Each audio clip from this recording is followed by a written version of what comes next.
E aí, meus amigos, meus capitalistas, hoje nós temos que conversar sobre um assunto sério. Vamos falar sobre a Petrobras, gasolina, diesel, o que é que está acontecendo? Calma, você vai entender agora de forma clara, objetiva, rápida, fácil e prática tudo o que está acontecendo. Pessoal, e qual que é a solução disso? Rapaz, a solução é mais complicada, mas pelo menos você vai saber o que está rolando. Vocês sabem então que lá atrás nós tivemos o governo da FHC, nós tivemos o governo Dilma, Lula, toda essa corja aí, e esse pessoal trouxe inúmeras mazelas ao Brasil. Com isso, nós tivemos a ausência de investimento em tecnologia da Petrobras, nós tivemos o grande caso de corrupção envolvendo a estatal, nós tivemos tanta coisa, nós tivemos um mal muito grande no país chamado PT, antecedido por FHC. Certo. Mauro, o que é que tá rolando? Tá rolando? Depois disso, nós tivemos pandemia e nós também tivemos agora, para terminar logo de lascar tudo, a guerra, que levantou aí o preço do petróleo em mais de 40%. Tá certo. Mauro, por que afinal que a nossa gasolina tá ficando cara? A gasolina e o diesel. Por que, meus amiguinhos? É o seguinte, nossas refinarias, elas não dão conta de refinar o petróleo que nem quantidade nem a qualidade do petróleo que nós extraímos do pré-sal. E digo isso por quê? Porque o nosso petróleo é um petróleo fuleiragem, ele é muito denso, ele é muito grosso, muito impuro, e a nossa refinaria não comporta fazer isso, só consegue aí refinar, ou seja, pegar o petróleo, coisar, massagear o petróleo, frescar com o petróleo e tirar a gasolina, diz os derivados.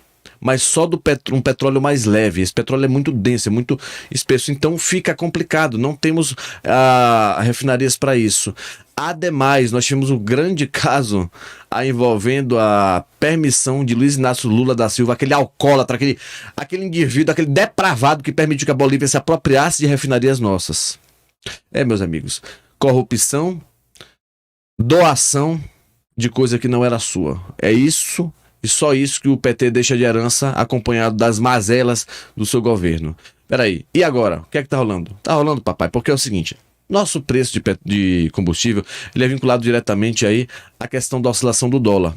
Infelizmente, se nós desvincularmos do dólar neste momento, o negócio acaba com a Petrobras. Primeiro, a Petrobras precisa reinvestir em tecnologia para ter as refinarias futuramente, para transformar o Brasil num país melhor.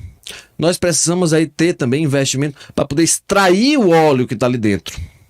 O petróleo que está ali dentro das rochas, do pré-sal, o negócio todo.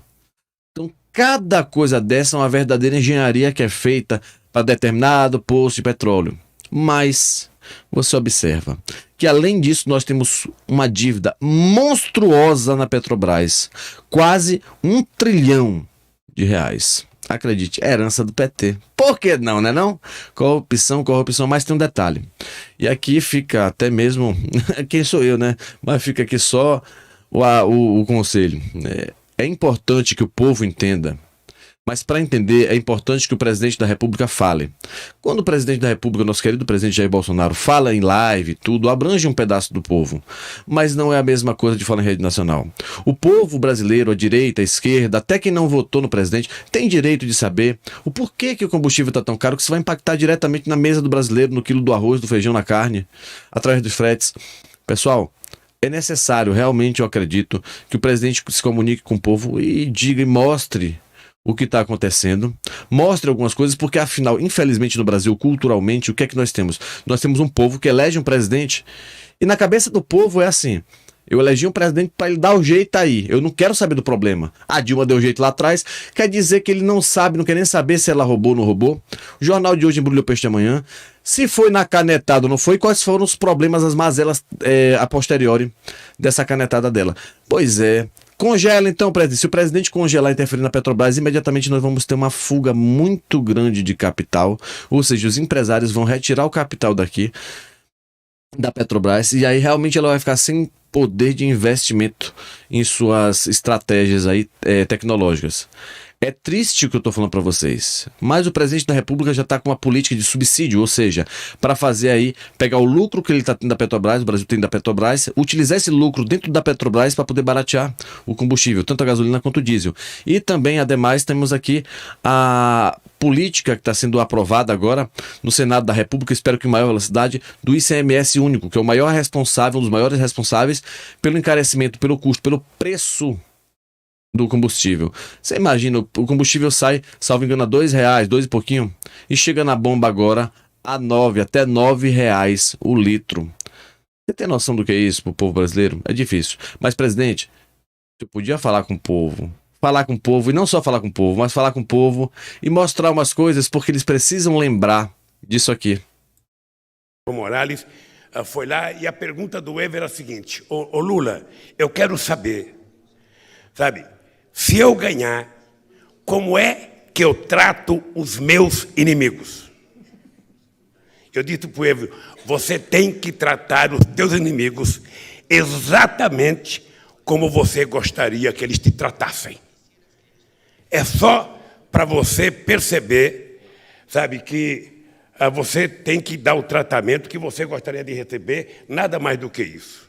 Depois eu conheci o presidente Rodrigues, que era da Suprema Corte da Bolívia e caiu, e depois passei a ter uma relação com Evo Morales. Eu quero confessar para vocês, e falo isso com orgulho, possivelmente se não fosse um governo como o nosso aqui no Brasil, o Evo Morales teria tido muito mais dificuldade na Bolívia, porque aqui no Brasil havia uma elite atrasada que queria que o Brasil fosse duro com a Bolívia. E eu lembro da primeira conversa que você teve no meu gabinete com o Evo Morales, com o Marco Aurélio Garcia, quando você perguntou: o presidente Lula, como você se comportaria se nós nacionalizássemos a Petrobras? Isso antes deles serem governo.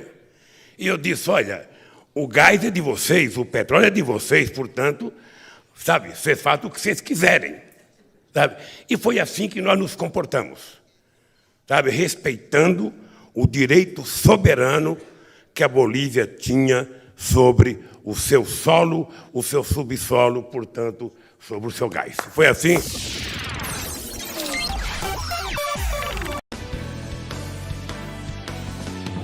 2014 foi o ano do escândalo da Petrobras.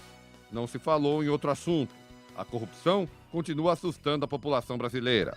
A Operação Lava Jato da Polícia Federal prendeu o ex-diretor da estatal, Paulo Roberto Costa, acusado de comandar um esquema de lavagem de dinheiro que teria movimentado mais de 10 bilhões de reais.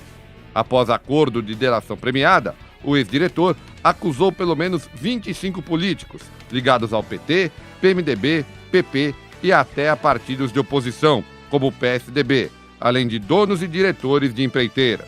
Alguns estão presos, outros soltos, mas a imagem da principal empresa do país continua abalada.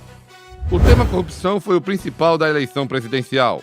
Dilma Rousseff, Aécio Neves e Eduardo Campos iniciaram as suas campanhas centrados nessa discussão. Porém, a fatalidade mudaria o quadro eleitoral brasileiro. Em 13 de agosto, o avião que levava o candidato Eduardo Campos caiu em Santos. Ele e mais 6 pessoas morreram. Comoção nacional e mudança no quadro eleitoral. Marina Silva se transformou em candidata e logo nas primeiras pesquisas passou a até então líder Dilma Rousseff. No final, não resistiu e a própria Dilma Rousseff e Aécio Neves foram para o segundo turno, com o país dividido e ataques fortes de lado a lado. Em 26 de outubro, o resultado das urnas. Com 54 milhões e meio de votos, Dilma Rousseff foi reeleita. O tucano teve 51 milhões de votos, transformando a eleição na mais disputada desde 1989.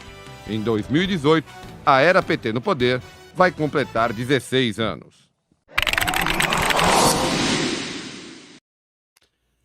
Pessoal, então a gente tem isso e muito mais, né? Agora você vê que o presidente da República ele começa a sofrer determinados tipos de pressão o tempo todo, inclusive aí dos caminhoneiros. O pessoal parece que não entende muito, mas é necessário, pessoal, então, que essa comunicação, pelo menos no meu humilde ver, seja feita, né? O pessoal não tá falando ainda em uma paralisação, pelo menos não o chefe dos caminhoneiros, um tal de Chorão, mas alguns outros grupos começam a se demonstrar muito insatisfeitos. O que me preocupa muito, pessoal, é a injustiça que vai ser feita, que pode ser feita com o presidente da República, que realmente se preocupa com o povo. Então, o projeto do ICMS tem que andar, o projeto tem que ser aprovado o mais rápido possível, tem que logo ter efeito. Nós temos a questão do subsídio também, a efeito, ou seja, o lucro sendo utilizado, então o dinheiro sendo utilizado para poder baratear, para pagar parte do combustível para a Petrobras.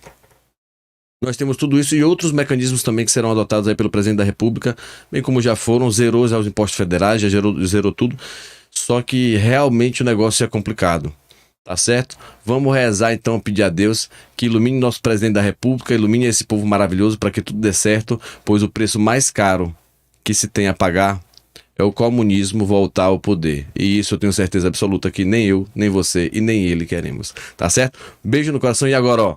Eu tô agora ao vivo lá no jornal Todo Poder Emana do Povo, tá certo? Cutuca aqui, vai aparecer no final da tela, ou então na descrição, ou então lá embaixo, cutuca e vai assistir online lá. Vamos lá, pessoal. Agora estamos até 11 horas ao vivo. Tchau, tchau.